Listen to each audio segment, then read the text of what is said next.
You're watching the June edition of the Library Roadshow, everything you need to know about your local library system.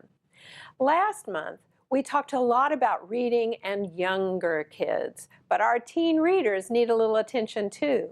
Joining me now is Steve Bickmore, Assistant Professor of English Education at LSU and co-editor of the prestigious Allen Review. All right, Steve, I know firsthand from my work with teens that one of the key strategies is keeping them engaged, is actually giving them something they want to read. So what's up with books for teens? Well, there's a lot up with books for teens. As people can tell by the success of Twilight, The Hunger Games, Divergent, and coming The Fault in Our Stars, which will open last month in the theaters. And I'm sure it's one of the things where parents are now reading these books that kids already know about. That's what we're seeing at the library. Moms or dads are reading the same books as the kids, and they're actually talking about it. What a concept. Yeah, it's not a secret. In fact, I went to the dentist not very long ago, and she said, I've come to an agreement with my kids. If they read the book, I'll read the book, and we'll go to the movie. And she said it's the way she finds out what they're thinking. That's right. It gives you, basically, it's kind of like one book, one community. It gives you something in common, and then you can springboard from there. And teen books are so special because they deal with tough issues, and they're beautifully written. People have no idea. Oh, some of the most wonderful things being written today are written by authors who specifically have targeted teen audiences. Matt De La Pena, Chris Crutcher, John Green. I think there's a lot of people who write that if you read them, you'd say, oh, this is literature. This isn't just pulp fiction for kids. This is literature. That's right. We actually have a lot of adults who come to the library specifically to look for teen literature first because they know it's well crafted, well edited. They're not writing for bucks at the bestseller list. They're writing they have something to say. And you have something to say too. You've gathered some of these literary lights here coming to Baton Rouge. Yes, we had coming to Baton Rouge. Chris Crutcher came, Matt De La Pena, Kimberly Willis Holt, and we had a host of scholars meeting at LSU in a conference that we had. That's coming up in the month of June. June 2nd through the 6th. And we hope that people will find us and come visit.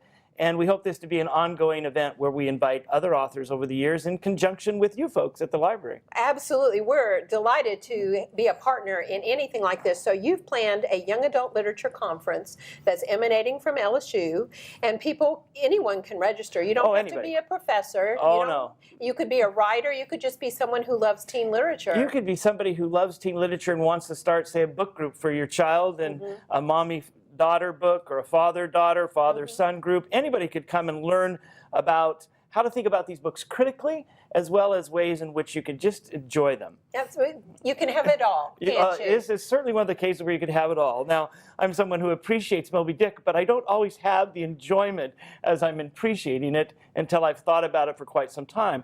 And frankly, I wouldn't have been a reader of something like Moby Dick if I hadn't read widely as a kid and read all kinds of books from Louis L'Amour Westerns to Hardy Boys to everything else. And nothing wrong with that. They're stair-stepping. And in this generation, young adult literature exists in a way that it didn't exist earlier. That's right. That's right. There's really wonderful choices, and there's choices across any genre. So if you love vampires, we've got them.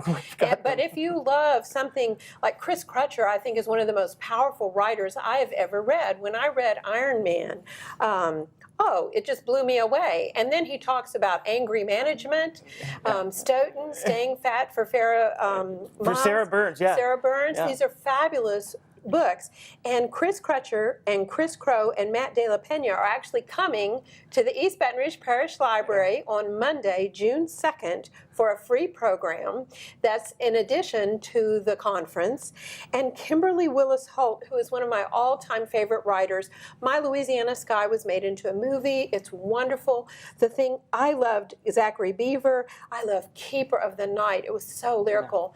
She's coming on Wednesday night, June 4th, with a new writer, Sarah Guillory, and these are two Louisiana writers. Two Louisiana writers, yes. Kimberly Willis Holt went to LSU, majored in broadcasting, and people should remember that she won the National Book Award. That's a big deal. It's a big deal. It's a gigantic deal to have somebody local with the connections to Louisiana having written a book like this, and investigate that online. The National Book Award for Young People is a fantastic award, and reading any of those is a good place to start, as well as with all the runners-up. That's And right. sometimes the runners-up, you think, now why didn't this win? Yeah.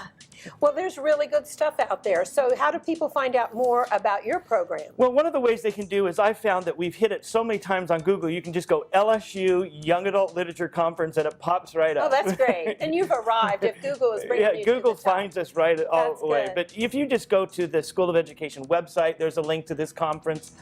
You could call me in my office anytime and I'll talk about young adult literature with you and recruit you for a program or to take classes. And teachers should check it out because you're going to have lesson plans.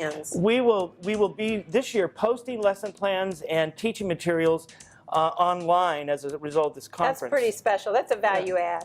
All right. Well, coming up after the break, performer Eric Herman. And thanks so much for joining me today, Thanks for Steve. having me.